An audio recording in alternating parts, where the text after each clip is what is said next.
guys, welcome back. Today I have another foundation review for you. This one, I know a lot of you who already follow me on my social media and watch my videos, you knew this review was coming and you were waiting very patiently for it.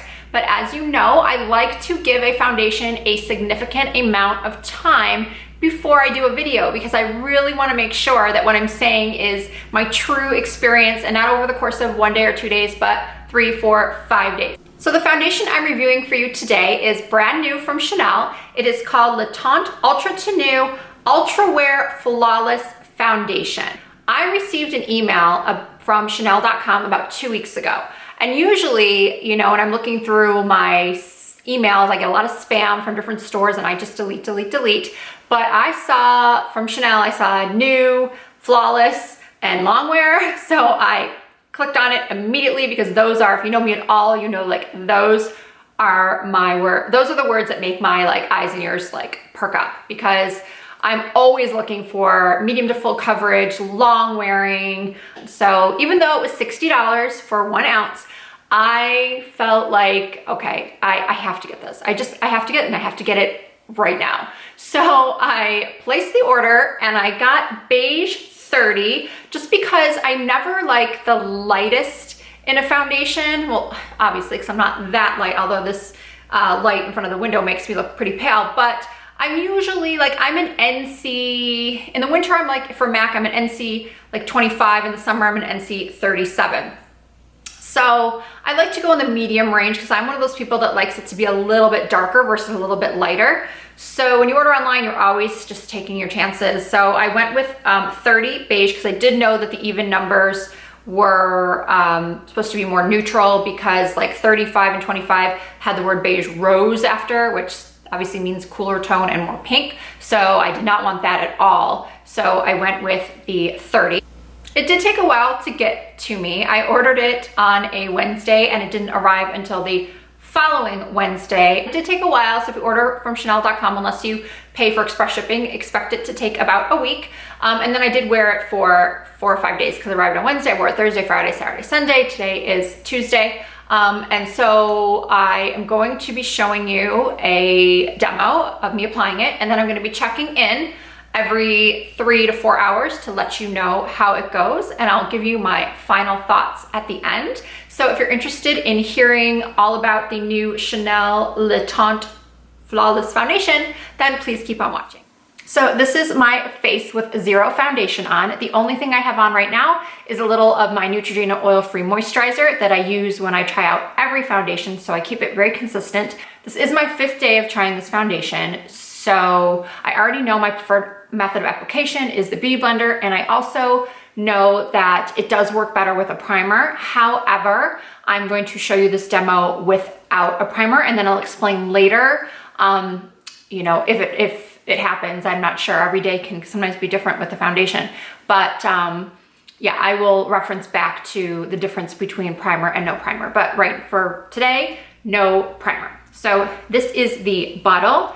It does have a pump.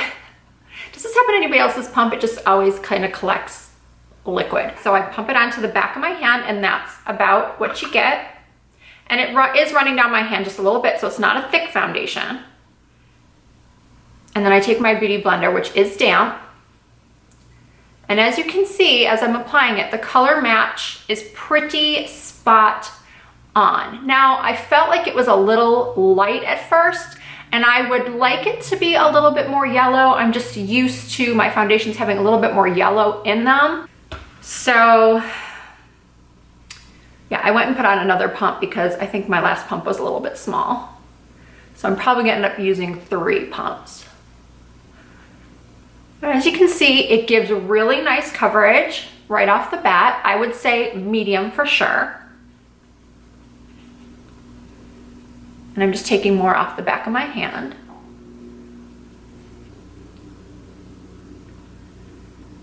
So now as you can see, as I go over, it's definitely building up the coverage, but it's not getting cakey. I already put my eyebrows on, so I'm trying not to wipe them off. Usually I do foundation first and then eyebrows for this very reason. I don't like to wipe them off. So it has a very nice finish. It is matte, but it's not too matte, and it doesn't cling to dry patches, and it does not emphasize pores. So as you can see, it gives a very smooth appearance. It's overall pretty flawless. Now the downside is that you can probably tell it does oxidize pretty quickly. So that's why when I was first a little bit worried that it was too light when I first put it on, I quickly noticed how it oxidized on my hand to be about a half shade darker. And you can also see it a little bit on my neck right now, that it definitely oxidized to be a little bit darker. Now my neck is so white in comparison to my chest. So I will probably end up like bringing it down. And I know some people don't like to do this, so that could be a downside for you. Some people don't like to blend their foundation down their neck, but as you can see, this does definitely oxidize, and it oxidizes quickly. So because I bought mine online, I don't really feel like sending it back to try a different color. I'll wait till it gets to the counters and just kind of see if maybe there's a better shade for me. But overall, I mean, I do like the way it looks, and I don't mind so much having to blend it down my neck. So I finished putting on the rest of my makeup. I did set the foundation with a little CoverGirl translucent powder.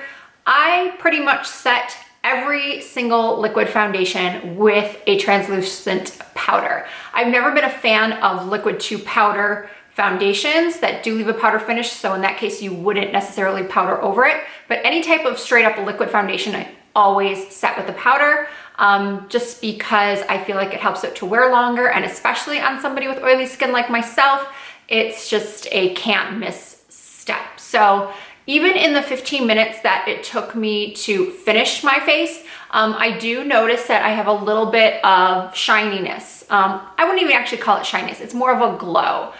But that happens to me with every foundation I use. That is the curse of having very oily skin versus just oily skin, because combination oily skins, a lot of times they can get shiny after an hour or 2 hours. Those of us with extremely oily skin, we start seeing that breakthrough almost immediately. Now, to the degree that that shininess comes through, that's how I judge these foundations. So just because I do have a little bit of oiliness within 15 minutes doesn't automatically make me give it a thumbs down, because I have yet to try any foundation that doesn't, especially with no primer underneath, I have yet to find a foundation that doesn't produce the glow within a very short amount of time. So I have put this on at 10:30 a.m.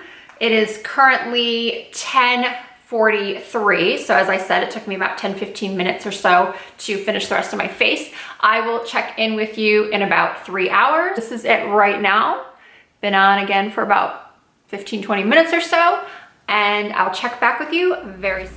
Hey guys, it is now a little after 1:30 in the afternoon, so it's been about 3 hours since I have first applied this foundation. So let's zoom in and see how it's doing. Okay, overall, as you can hopefully see, I do have a nice sheen going on. My natural oils are definitely coming through. I did mention that within the first 15 minutes or so, I had some oily breakthrough through the T-zone, but now it is all over, like my cheeks, everywhere. But I don't feel greasy. I don't feel uncomfortable with some other foundations I've reviewed. I definitely felt like I could just feel the foundation just getting greasier and greasier and potentially moving around and separating. But with this, the coverage has not faded. It still looks, aside from the shininess, like if I were to blot or powder right now, I feel like my foundation would look absolutely perfect, just like it did when it was first applied. I haven't lost coverage anywhere. The only difference is the shininess, and this is highlight right here, but everything else is just shininess. So at this point, I would normally be blotting or powdering, but I'm just gonna leave it be so you guys can see again in 3 to 4 hours if it's still, if it's shinier or if it's broken up anywhere. But so far so good. It has, like I said, it has not broken up. It hasn't oxidized anymore. It oxidized a little when it was first applied, about a half a shade, but it hasn't oxidized anymore. I don't feel like it's an awful color for me. I don't feel it like it's turned orangey at all. So I would say so far I am very, very happy with how the foundation is looking, because once again, I feel like if I just blot or just do a light dusting of powder, I will be good to go and continue on with my day. So I will see you all in a few more hours. So hey guys, it is now 1 o'clock, aka 6:30, and I wanted to film this last check-in before it got dark, so I didn't have to mess around with bringing up lights and moving stuff around. I wanted to film or do this check-in while I still had some light. So let me put my wine down and let's get to it. So it's been 8 hours almost exactly. So this is the foundation after 8 hours. So this is what it looks like without having powdered for all of those hours. Overall, the foundation holds up amazingly well. As I said in the beginning, at least I think I said, I've been wearing this foundation for 4 or 5 days now, and I basically have the same result every single time, and it just holds up really well. Is it shinier than I would like? Yes, absolutely. And being that I haven't powdered, I feel like my pores look pretty large. So what I'm gonna do is I'm gonna powder on camera. I'm using the CoverGirl translucent powder that I used to set it this morning. So this is my first time powdering today.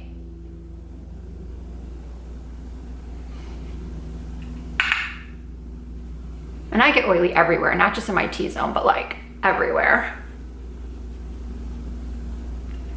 Okay, so now that I've powdered, I feel a million times better. I feel like the foundation looks just as good as it did when I put it on this morning. It has lost no coverage, a little bit around my nose, but I actually was doing a lot of touching my face. I was noticed when I was downstairs like cooking and watching a little TV, I could notice I was touching my face a lot. So I think a lot of it is from that. But overall, I think that it holds up so nicely. Again, it is a little bit shinier than I would like, but there has never been a foundation that I have found that kept me completely matte for a significant amount of time, let alone all day. And once again, I did not use a primer, and I did find that with the Hourglass primer underneath, I didn't get quite as oily. So overall, I'm really, really happy with this foundation. I think it would be fantastic for anybody with combination to oily skin. For dry skin, you know, I think you will like it too. The formula feels to me like it's not a sticky formula. It's a very smooth liquid, so I feel like it won't cling to dry patches and it won't emphasize fine lines. So I think that if you are drier, you should definitely give it a try. I am just super impressed with this foundation. And let's do one more thing. I want to show you some swatches. So this right here is the Chanel 30, which is what I have on. Next to it, I've placed MAC's NC 37. Now you can kind of see what I meant like when I first applied it, that I usually prefer something a little bit more yellow. So there is a possibility that I'm gonna try mixing these two and see what happens, because Studio Fix Fluid is one of my other foundations that I absolutely love, and it's kind of like my oldie but goodie, something that I always go back to. But yeah, you can see it's distinctly more yellow. So this one right here is Tawny, Double Wear Tawny from Estee Lauder.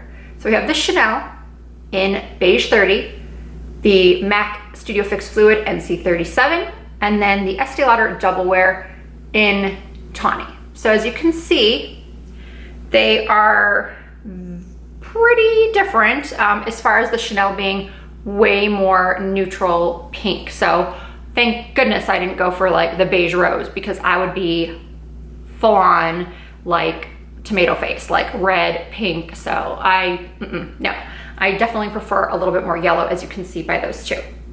So I do hope those swatches were helpful to you, as I hope that the check-ins throughout the day were helpful as well. So the bottom line for me with this foundation is I think it's excellent. I think that Chanel did a really good job with this. It is true to its name. It gives a flawless finish. It's really, really long wearing. I believe it will be suitable for most skin types. It doesn't really have a fragrance. There's a little bit of that like light Chanel fragrance, but it's nothing like Dior where you open it and it's like a full-on perfume coming at you.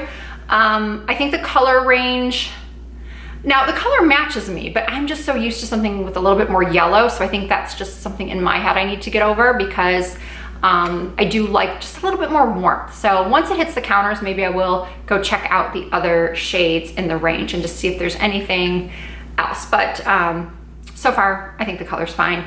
As I mentioned, I've worn this for 5 days. I have not had any issues with breakouts thus far.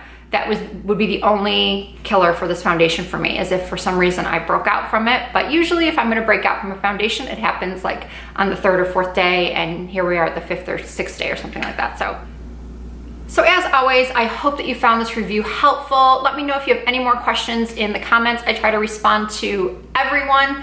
I also just want to say one thing, that I did recently find like a bunch of comments in my kind of like spam folder on YouTube. So I just want to tell you this. If you have left me a message, or if you leave any other YouTuber a message that says, check out my channel, or loved this video, I have a channel too, please check it out. There's, in my mind, listen, we're all trying to kind of get our name out there and you know, have people watch our videos. But what YouTube does is they will put those in the person's spam mailbox. So I'm not ignoring you. It's not that I didn't want to try to look at your channel. It's not that I don't want to support you, because I will try to support everybody I can who I think creates good content. So again, I wasn't being rude. It just, those kind of comments, just so you know, will end up in somebody's spam folder, and YouTube just doesn't like it. So I'm just letting you guys know if you are someone who makes comments like those or is trying to get started on YouTube. So that's just my little PSA for the evening. Please do subscribe to my channel if you have not already. Give this video a thumbs up if you liked it. You can also follow me on Instagram and on Snapchat, which is Risa Does Makeup. My website is also risadoesmakeup.com, and I will see you guys in my next video. Thank you so much for watching.